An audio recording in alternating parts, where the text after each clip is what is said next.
കുറെ ആൾക്കാരൊക്കെ കുട്ടികളെ ദത്തെടുക്കാൻ വരുമ്പോൾ ഞാൻ ഇരിക്കും എന്നെ കൊണ്ടുപോകും പ്രതീക്ഷയോട് പക്ഷെ ഒരാളെന്നെ കൊണ്ടുപോയില്ല. ഞാൻ അവിടെ ഒറ്റക്കായി.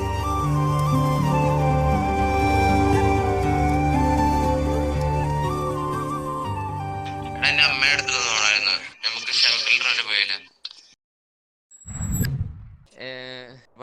19 കഴിഞ്ഞ് പുറത്തോട്ട് ഇറങ്ങി. കുറെ ആൾക്കാരെ അടിയും ആട്ടും തൂപ്പും കുറെ കേട്ട്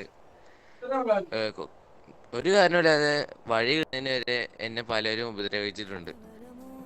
അങ്ങനെ ഞാന് പണിക്ക് പോയി, കഷ്ടപ്പെട്ട് പണിക്ക് പോയി.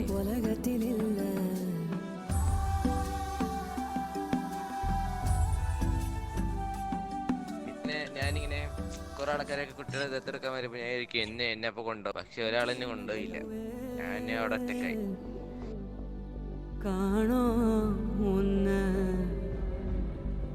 എന്റെ 4-ാം വയസ്സിൽ ഇവരെല്ലാരും എന്നെ ഇട്ടിട്ട് പോയപ്പോ എനിക്ക് ജീവിക്കാൻ വേറെ വഴിയില്ലാതെ പഠിപ്പെല്ലാം പാതി വഴിയിൽ ഉപേക്ഷിക്കേണ്ട അവസ്ഥയായി.